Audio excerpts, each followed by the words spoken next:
পাৰবিনে মইনাকন ও জানই খুতা কাটিব যতৰত নাম লিখিব ৰুমালত লক্ষ্মী জনী হৈ মোৰেনো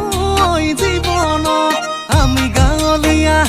মইনা খাবলে নাই আকালত ধানো নাই চোন ভঁৰালত টকা থাকিলে কপালত গাড়ী আহিব চোতালত লাজে লাজে মোৰ ফালে দিলে চাই ঐ তোক দেখি কলিজা কপি যায় কৈ দিওঁ লাগে কেতিয়াবাতে তোৰ গুৰিলেকে খাই